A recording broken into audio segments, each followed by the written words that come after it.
జన్మ ఉందంటారు కదా! మరి పునర్జన్మ ఉందనేది ఆత్మకా?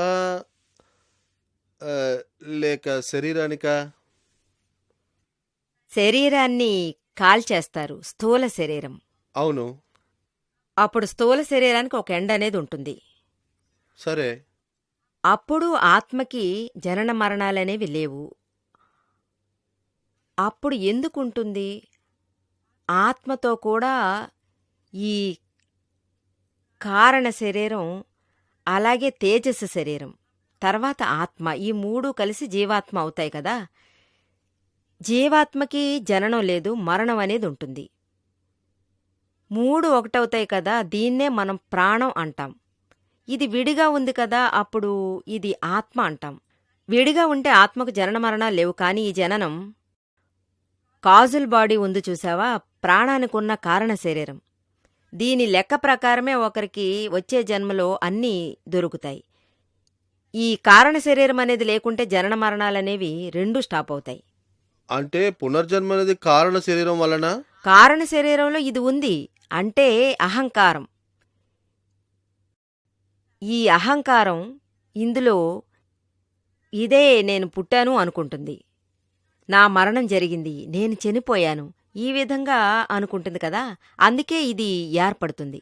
యాక్చువల్గా ఏంటంటే, వాస్తవంలో చూస్తే ఈ జననం జననమే కాదు, ఈ మరణం మరణమే కాదు. వాస్తవంలో చూస్తే ఇవన్నీ చేంజ్ ఫేసెస్, పరిస్థితులే మారుతూ ఉంటాయి. అది న్యాచురల్గా ఉండేది. మనమే జననం ఏర్పడింది, మరణం ఏర్పడింది అని అంటూ ఉంటాం. ఇది కేవలం మనం మాట్లాడే భాషే. కానీ సహజంగా చూశారంటే ఈ జననం మరణం ఇవి ఏర్పడమే లేదు, పరిస్థితులే మారుతుంటాయి. జనన మరణాలు లేకుంటే అప్పుడు మోక్షం అంటే ఏంటి? ఆత్మ అనేదే మోక్ష స్వరూపమే కదా! కానీ అజ్ఞాన దిశలో అహంకారానికి ఏమనిపిస్తుందంటే, నేను ఆత్మని కాను, నేను సంపత్ రామ అనేది. ఈ ఒక నమ్మకం ఉన్నంతవరకు నా జననం జరుగుతుంది, నా మరణం జరుగుతుంది. ఇప్పుడు ఆత్మ మోక్ష స్వరూపమైతే మోక్షానికి మనం ట్రై చేయాల్సిన అవసరం లేదే. మోక్షం స్వయంగా దొరుకుతుంది కదా! ఖచ్చితంగా దొరుకుతుంది, ఖచ్చితంగా అదే దొరుకుతుంది. దీనికి మధ్యలో అహంకారం అనేది తల దూర్చకపోతే. రాకుండా ఉండే దారేంటి? ఆ అడ్డును అడ్డు తొలగించండి.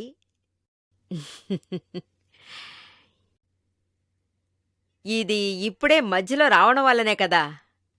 నేను పుట్టిన దగ్గర్నుంచి ఇది నమ్ముతుంది కదా! నేను పెద్దవాణ్ణయ్యాను, నేను సంపత్రామయ్యాను, నేను అది చేస్తున్నాను, నేను ఇది చేస్తున్నాను. ఈ విధంగా అది ఎంతవరకు నమ్ముతుందో అంతవరకు ఇది తలదూర్చుతుంది. ఇది ఎవరు నమ్ముతున్నారో? అహంకారమే. అప్పుడు ఈ ప్రయత్నం అనేది ఈ అహంకారానికి బయటికి పంపడానికేనా? ఈ చైతన్యమే ప్రయత్నం అంటాం. ఈ అహంకారాన్ని బయటికి పంపడానికి ప్రయత్నిస్తారు. ఏ విధంగా దాన్ని మీరు చేస్తారు? ఈ అహంకారాన్ని మనం ముందు తెలుసుకోవాల్సి ఉంటుంది. ఈ అహంకారాన్ని తెలుసుకునేది ఆత్మే కదా! ఇది మనకు స్వభావంతోనే స్వయంగా రావాలి. ఇవన్నీ మీకు జ్ఞానం వల్లే సాధ్యం. మీకు ఆత్మ గురించి జ్ఞానం ఉంటే దీని గురించి అంతా తెలిసొస్తుంది. ఈ అహంకారం అనేది ఏంటి, ఇది ఏ రకంగా పనిచేస్తుంది, ఏ విధంగా ఇది మధ్యలో వచ్చి ఇబ్బంది పెడుతుంది, ఇవన్నీ తెలుసుకుంటే మీరు ఒక నిర్ణయానికి రావచ్చు. మీకు నేను చెప్పేది అర్థమవుతుందా? అర్థమైందమ్మా. ఇదంతా అహంకారమే కదా చేస్తుంది. కోటాను కోట్ల కాలాలుగా ఈ అహంకారం యొక్క సామ్రాజ్యమే జరుగుతుంది. అహంకారం వల్ల అన్నీ జరుగుతున్నాయి. మధ్యలో ఎన్నిసార్లు ఈ థియరీ ఆఫ్ ఎవల్యూషన్ యొక్క ఆధారంతో ఒక ఇంద్రియం నుంచి ప్రాణంతో 2 ఇంద్రియాలు, 3 ఇంద్రియాలు, 5 ఇంద్రియాలు ఉన్నంతవరకు వస్తుంది. అంటే మొదటిసారిగా మనిషి రూపానికి. ఇందులో అజ్ఞాన దిశలో ఉన్న వాళ్ళకి ఎవరు దొరక్కపోతే వాళ్ళు ఖచ్చితంగా స్ట్రెయిట్గా మోక్ష మార్గాన్నే చేరుకుంటారు. కాని దొరికిపోతారే, అజ్ఞాన దిశలో ఉండకుండా ఉండే ఛాన్సే లేదే. అప్పుడు అమ్మ ఏమంటుంది? ఇలా చూడమ్మా, లాలీ లాలీ లాలీ, సంపత్ నా కొడుకమ్మా, పెద్ద కొడుకు, చాలా మంచి కొడుకని చెప్తుంది. తండ్రి కూడా ఇదే చెప్తాడు. అందరూ ఇదే చెప్తారు. అప్పుడు మీరు నేనే సంపత్ అని తీర్మానించుకుంటారు. నేను సంపత్ అని. నేను ఆత్మ అనేది ముందే ఎవరైనా మీతో చెప్పుంటే మధ్యలో ఎటువంటి విషయమూ రానే రాదు. కాని నేనే సంపత్ అనే నమ్మకం ముందు చూసారా, అదే మీకు అహంకారం. అక్కడే దీని ప్రారంభం. ఎప్పుడు ఇదే కదా మధ్యలో వస్తుంది. నిజమైన జ్ఞానం దొరికి ఇవన్నీ మీ జీవితం నుంచి గెంటెయ్యాలి. నేను సంపత్ కాదు, నేను శుద్ధ ఆత్మ. ఇది ఎప్పుడు ఏ విధంగా ఉందనే ఆలోచనతోనే మనం ఉండి తీరాలి. ఇప్పుడు మీరు వాస్తవంలో మరణం, జీవనం అనేవి లేవన్నారు కదా! కేవలం ఫేసెస్ అన్నారు. యాక్చువల్‌గా మరణం అనేది ఏంటనేది కొంచెం వివరిస్తే బావుంటుంది. ఈ మరణమనేది ఏంటంటే మన మనసు, వాక్కు, కర్మ అనేవి ఉన్నాయి కదా! అవును. వీటికి 3 బ్యాటరీలున్నాయి. 3 బ్యాటరీలు. ఇందులో నుంచి విడిగా ఉన్నదే టోటల్ అయినందువల్ల ఆత్మ శుద్ధాత్మ అవుతుంది. ఈ మనసు, వాక్కు, కర్మణ ఉన్నాయి చూసావా, వీటన్నిటికీ నేనే అనిపిస్తుంది. అవే 3 బ్యాటరీలు. అంటే పవర్ ఎక్కిన బ్యాటరీ ఉంది చూసావా, ప్రాణమున్నదాల్లా మార్చుకుంటాం. ఇందులోంచి పవర్ డిశ్చార్జ్ అయ్యిందంటే మీరు ఈ పవర్ ముగిసిపోతే మళ్ళీ అది మీకు ఆగిపోతుంది. అదేవిధంగా ఈ మనసు, వాక్కు, కర్మ బ్యాటరీ డిశ్చార్జ్ అయ్యిందంటే ఛార్జ్ మనం పోయిన జన్మలో నుంచి చేసి తీసుకొస్తాం. ఈ జన్మలో కేవలం డిశ్చార్జే. ఈ డిశ్చార్జ్ అనేది మీకు ముగిసిపోతుంది. అప్పుడు ఆటోమేటిక్గా ఈ శరీరం, ఈ స్పీచ్, మనస్సు ఇవన్నీ ముగిసిపోతాయి. దీన్నే మనం మరణం అంటాం. ఈ జన్మలో కేవలం డిశ్చార్జ్ అయినా ఛార్జ్ అనేది లేదా? లేదు, ఛార్జ్ అవుతుందే. ఛార్జీ లోపల విడిగా అవుతుంది. డిశ్చార్జ్ వేరు, దాని ఛార్జింగ్ వేరు. ఈ మనసు, వాక్కు, కర్మ దీన్ని మీరు చూస్తుంటారు, అది అనుభవంతో తెలుసుకుంటారు. అంటే 5 ఇంద్రియాల వల్ల సూక్ష్మంలో ఛార్జ్ అవుతుంది. అది తెలియకుండానే ఉంటుంది, తెలియకుండానే పోతుంది. అది జరుగుతుంది, నిద్రలోనే జరుగుతుంది. నేను సంపత్రామని మీరు నిద్రపోయినా అక్కడ ఛార్జ్ అవుతూనే ఉంది కదా. ఎందుకంటే అహంకారం ఎక్కడుంటే అక్కడే ఛార్జ్ ఉంటుంది. ఈ బ్యాటరీస్ అన్నీ ఆగిపోతే మనం ఏం చేస్తాం? మరణం జరిగింది అంటాం. పరిస్థితులు ఆ బ్యాటరీ నుంచి అంతానికొస్తుంది. కానీ అది కూడా ఛార్జ్ అవుతుంది కదా! అది వచ్చే జన్మకి అది ఛార్జ్ అవుతుంది. అప్పుడు ఈ జన్మలో ఏం కాదంటారు? అవును, ఈ జన్మలో ఏమీ లేదు. ఇది సూక్ష్మంలోనే మీకు ఉంటుంది, కామన్ స్టేజ్లో ఉంటుంది. కర్మ విధి ఉందన్నారు కదా! ఇది ఏ విధంగా ఛార్జ్ అవుతుంది? దీన్నే మనం కర్మ విధి ఉందని చెప్పేది. ఛార్జ్నే ఈ కర్మ విధి ఉంటుందంటాం. డిశ్చార్జ్ అయ్యేటప్పుడు అది కర్మవిధి విపరీతాలు. డిశ్చార్జ్ అనేది మన రియల్ అనుభవంలోనే తెలుస్తుంది. చూస్తాం కదా. తర్వాత మనం అన్నం తింటాం. తర్వాత పుట్టినప్పటి నుంచి ఆఖరిదాకా ఏమేం జరిగాయో అవన్నీ 5 ఇంద్రియాల వల్ల మనకు అది అనుభవం వల్లే తెలిసొస్తుంది. ఇవన్నీ మనం కర్మవిధి యొక్క విపరీతాలే మనం అనుభవిస్తున్నాం. డిశ్చార్జ్ స్వరూపం. ఇవన్నీ పోయిన జన్మలో డిశ్చార్జ్ అయినవే. ఇవన్నీ డిశ్చార్జ్ స్వరూపాలు. ముగిసిపోయింది, వెంటనే కొత్తగా అది ఛార్జ్ అవుతుంది. అంటే ఛార్జ్ అండ్ డిశ్చార్జ్ ఈ సైకిల్ జరుగుతూనే ఉంటుంది. దీనికి ఎండ్ లేదు.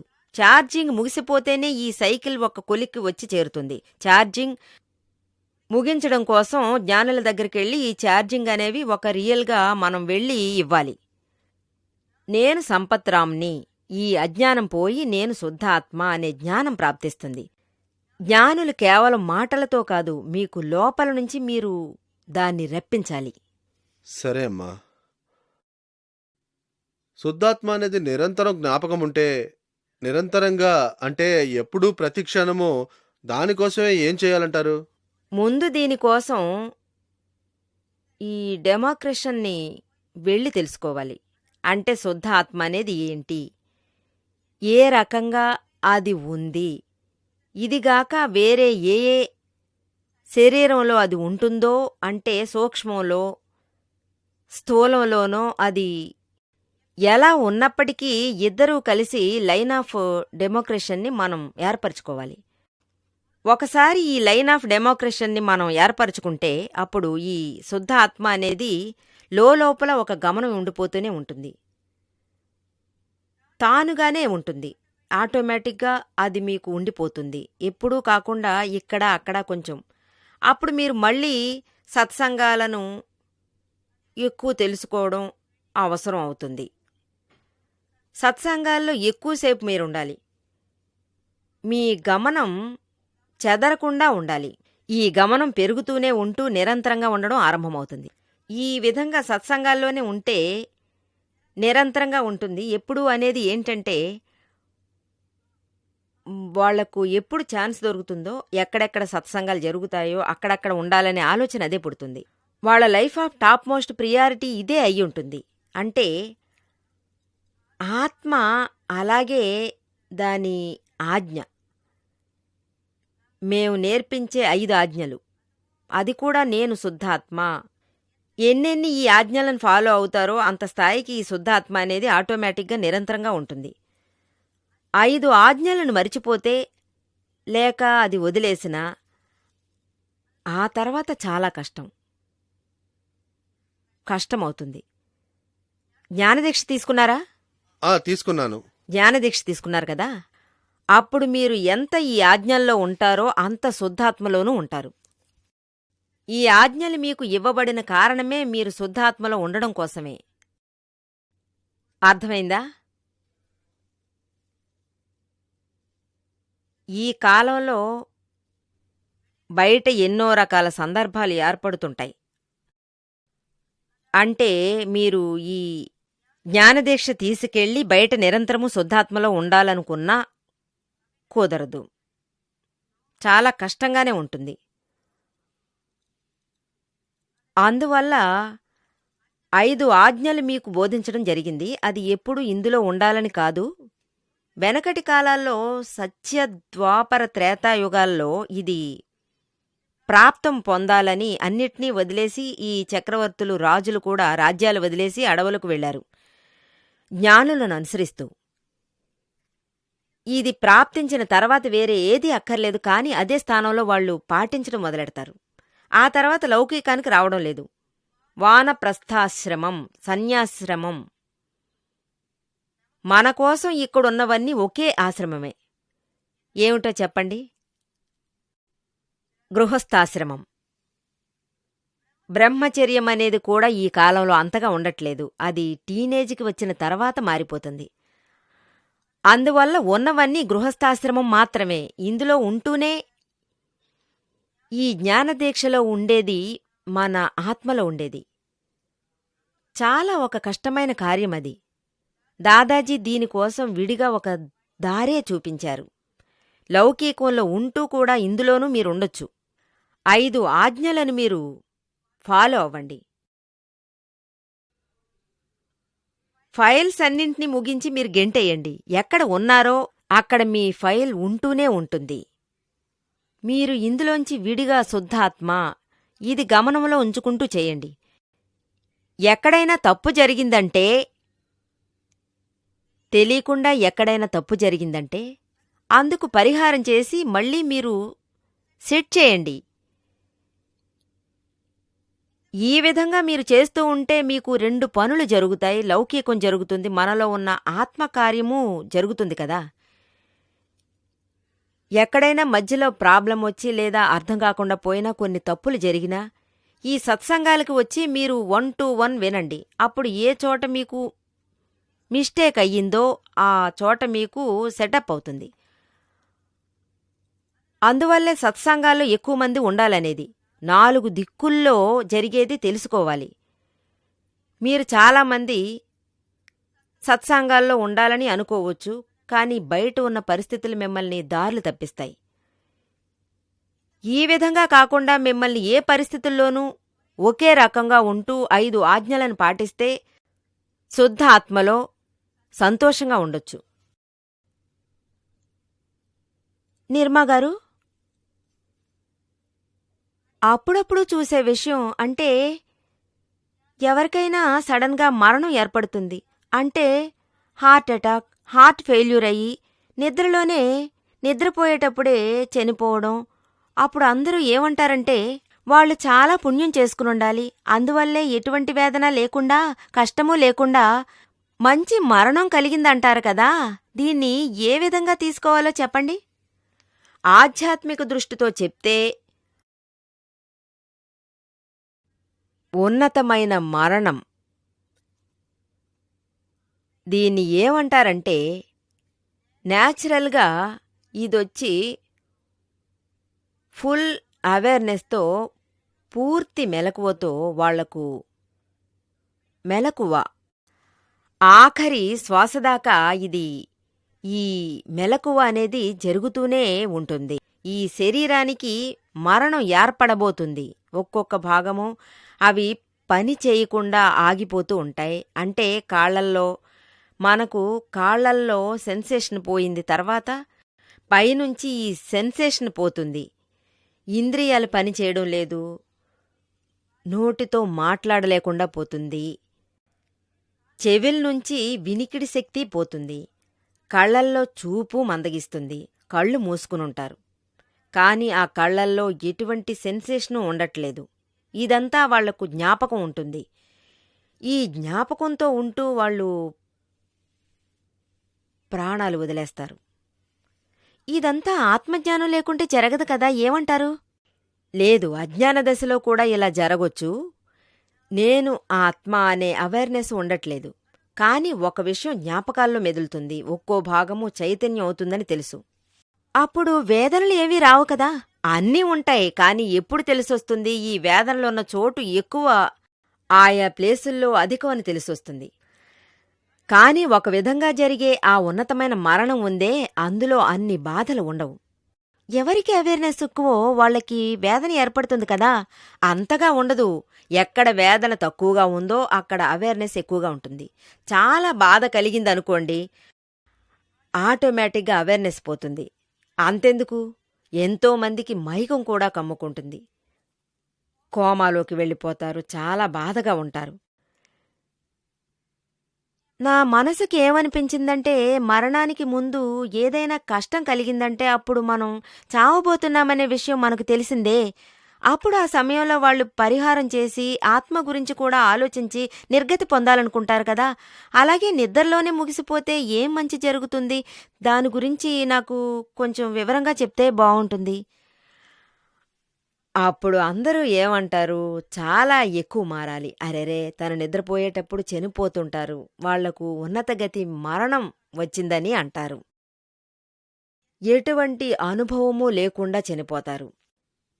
కాని ఆధ్యాత్మికంలో దీనికంత మహత్యం లేదు. ఆత్మలో అవేర్నెస్ ఉండి వేదన లేకుండా చనిపోతే అవేర్నెస్ వల్ల వేదన మీకు టచ్ కావడమే లేదు, స్ట్రాంగ్గా ఉంది.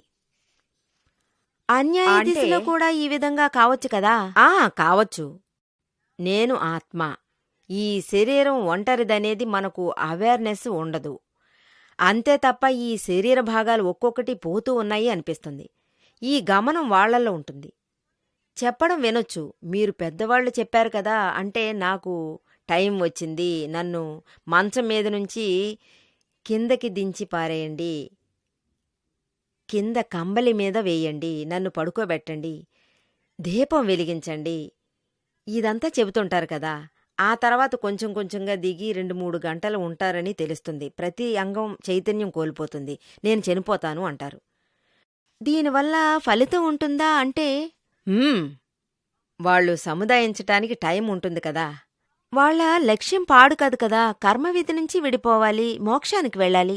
ఉండడం వల్లే తెలుస్తుంది, ఇక మీదట మనకు ఇక్కడ సుఖమనేది లేదు, మోక్షమే అని తెలిసిపోతుంది. ఈ ప్రపంచంలో ఇన్ని సంవత్సరాలు ఉంటూ ఏం సాధించాం, ఇక మీదట మనకు ఏమీ వద్దు, మంచితనంగా మనం మోక్షం చేరుకుంటే చాలు అని వాళ్లకి అనిపిస్తుంది.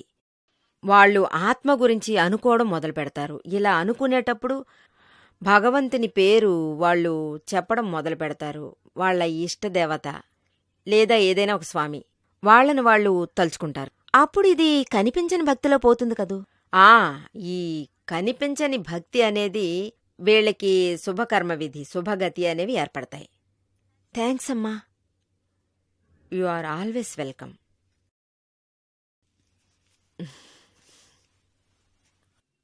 అమ్మా గీతలో ఒక శ్లోకం ఉంది. नैनं छिन्दन्ति शस्त्राणि नैनं दहति पावकः अच्छेद्योमय न शोष्यति मारुतः. ఆత్మ గురించి ఏం చెప్పారంటే ఆత్మ మునిగి పోవట్లేదు, కాలి పోవట్లేదు. అప్పుడు మన శరీరంలో ఆత్మ అనేది ఉంది. ఇప్పుడు యాక్సిడెంట్లో మనం అంగం ఒకటి పోయిందనుకోండి, అప్పుడు ఆత్మగతి ఏంటి? ఆత్మ ఏం చేస్తుంది? ఆత్మకేం కాదు. చెయ్యి కట్టయితే ఆత్మ పోర్షన్ ఈ చేతిలో ఉండేదే. ఇది మిగతా భాగాల వల్ల ఆకర్షణకు గురై మీకు బాడీ మీదకి వచ్చి చేరుతుంది. కట్టయిన భాగం ఉండట్లేదు. ఈ ప్రాణం జీవాత్మ అంటాం కదా, కలిసి ఉండడమే దీని స్వభావం అవుతుంది. చేతిలో ఉన్న ఆత్మ ఆకర్షణకు గురవుతుంది. అంటే ఈ బొద్దింకు ఉంది చూసారా, అంటే దాని రెక్క కట్ చేస్తే అప్పుడు దాని రెక్క గిజగిజలాడుతుంది, చాలా గిజగిజలాడుతుంది.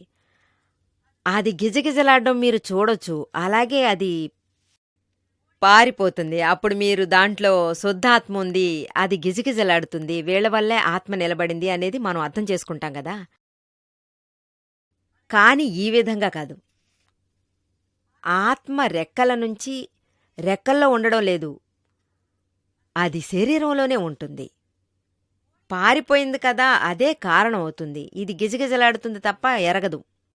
దీన్ని మనం మెడికల్లీ రైగర్ మార్టిస్ట్ అంటాం. మెడికల్ టీంలో ఇది పాసిబుల్ అని అనుకుంటారు.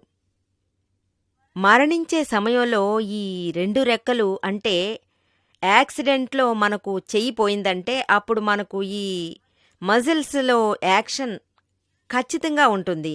ఈ యాక్షన్ అంతా మనకు కలుగుతుంది, అంటే అల్లాడుతుంది. అది మాత్రమే కాదు, ఈ మజిల్స్ యొక్క యాక్షన్ మనకు ఖచ్చితంగా ఉంటుంది. Pure physical, mechanical. అందులో ఆత్మ లేదు. తర్వాత అది విలవెల్లాడుతుంది, మెకానికల్లీ విలవెల్లాడుతుంది. ఈ ఇంజన్లో చూశారంటే సడన్గా ఆ ట్రైన్లోంచి ఇంజన్ విడదీస్తే కూడా మీకు ఆ ట్రైన్ వెళుతూనే ఉంటుంది. అదే విధంగానే ఇక్కడ కూడా చెప్పొచ్చు. జ్ఞానుల దృష్టిలో ఏమంటారంటే, వాళ్ళు ఏం చెప్తారంటే, అంటే నేను అనేది ఆత్మ అంతటా ప్రతి స్థానంలోనూ ఉండి విలవెల్లాడుతుందంటాం. కానీ ఆత్మ విలవెల్లాడడం లేదు. కానీ గతి అనేదే ఇక్కడ చాలా ముఖ్యం. ధర్మంలో చెప్పబడిన ఒక తత్వం. ఈ ఒక కారణం వల్లే ఇవన్నీ ఉంటున్నాయి. ఈ బాడీ పోతుంది, కానీ ఈ అంగాలు, ఈ ఆత్మ ఇందులో ఎంతవరకు ఉంటుందో అలాగే అది విలవిల్లాడుతూ ఉంటుంది. తర్వాత దీనికి ఎండ్ ఉంటుంది, దాంతో ముగిసిపోతుంది. అమ్మా మీరిప్పుడు మరణం అనేది కలిగినప్పుడు శరీరమే దహించబడుతుంది, ఆత్మ అలాగే ఉంటూ ఇంకో జీవంలోకి వెళ్ళిపోతుంది అన్నారు కదా. ఈ ప్రాసెస్ ఖచ్చితంగా పొడవుగానే ఉంటుంది. ఈ ప్రాసెస్ ఉంది కదా, గతి వల్ల ఏర్పడుతుందా లేక వేరే దేని వల్లనే ఏర్పడుతుందా? గతి వల్లే ఏర్పడుతుంది. అందువల్లే ఈ కర్మవిధి ఏర్పడుతుంది. ఇది ఒకరిని మంచి గతిలో పెట్టడానికి ఉపయోగపడుతుంది. ఆ తర్వాత అతను మోక్షానికి వెళ్ళడానికి ఉపయోగపడుతుంది. ఇదే నిజం.